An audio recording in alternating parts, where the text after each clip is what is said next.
Thank you, Dr. Christian, for inviting me to be part of this forum. They've been very helpful, I think, for everyone, so thank you. If we could go to the next slide, please. So I'm going to be spending a couple of minutes here talking about how our Rural Initiatives team has transitioned to working remotely, but really, under Dr. Christian's leadership for the several years now, we've been working remotely in a sense. We've been leveraging primarily people power, but also technology to get out into some of the remote rural communities in Kern County. So it's not necessarily new to us. We serve 8 different communities at 14 different sites. Just this semester alone, we have 5,000 rural renegades. That's 5,000 students out in these rural communities, including our traditional students, adult learners, as well as our early college students. We have 18 full-time faculty members dedicated to teaching in Delano. And on top of that, we have all of the amazing full-time faculty as well as adjunct faculty members who teach out in these communities. And then just a big shout out to my team who has been doing an amazing job with this transition. It's a 25-member team, typically spread out throughout rural Kern County at our locations in Delano, Wasco, Arvin, and at the job spot in South Bakersfield. Next slide. So while working remotely is not new to our team, we are using new platforms to work and to connect. Google Voice is one of the ways that we've been connecting, like many other departments have, to connect with our students, to take calls in and make appointments, as well as to just check in with students. Right now, we're in the middle of a calling campaign where our team, everyone, including myself, we're calling students to see how they're doing with this transition and really taking our guided pathways work to the next level.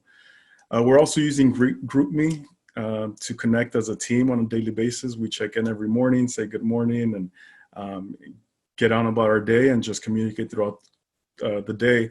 We started with a group text, a regular group text, but that, as many of you may know, when you have that many people in a group text, you start getting some delayed messages that end up coming in at 1 or 2 in the morning.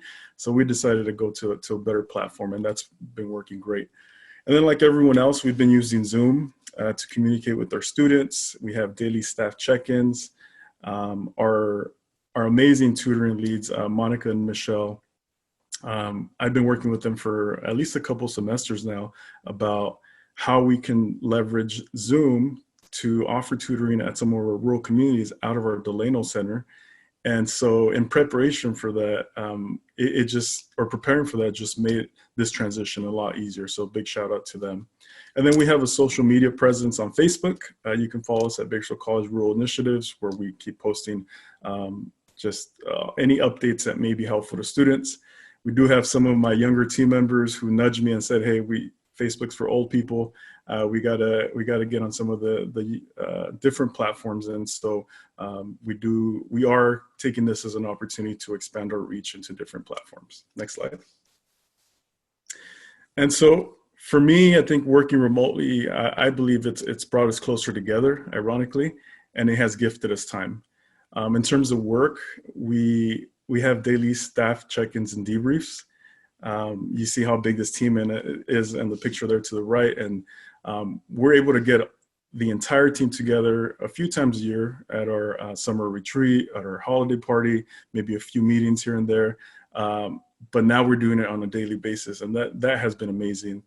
What I'm calling the virtual cubicle collaboration has been inspiring. We have Zoom lobbies where we have our advisors, counselors, and support staff and managers just collaborating. Sometimes I'll pop in there and just the conversations going on and the support has been inspiring. As I mentioned earlier, the high touch student connection has really increased. We're getting more emails at our BC Rural Initiatives email. Kind of going back to what Dr. Christian mentioned about our nursing students, just 2 days ago, we got an email at the inbox from a student who was a person, not a current student, but who wanted to become a student and was interested in becoming a nurse. She said, I decided to become a nurse and would like to meet with the counselor. That was an amazing email to receive. So the other thing I just recommend everyone as you are working with students, or if you're the student, is to ask the right questions. Last week, I made personal calls to some students and just to see how they're doing. And I asked, just the basic, how's this transition going? And every single student said, oh, it's going great, or it's going good.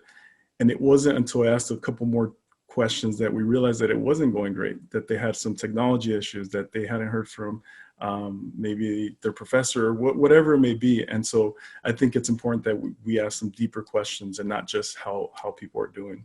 We've also been trying to keep it light with our team. That group me, we just, we joke around sometimes. We throw some memes in there, and it's important during this time to keep it light.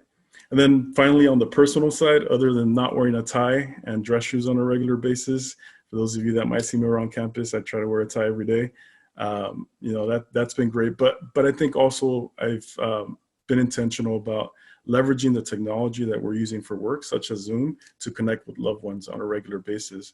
I think it's very important to stay connected, and why not leverage the technology we're using here.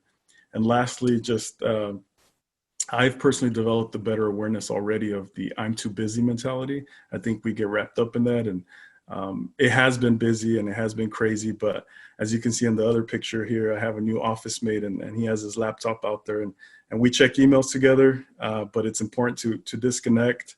We've had some nice weather out there, and I take him out in the backyard, and right now he's 10 months old, so every little thing just amazes him. A bird flies by, and he's just loving it. So I think it's been the silver lining for me in all of this. And so I encourage everyone to, as connected as you are, to be intentional about disconnecting. So that's what I have to share.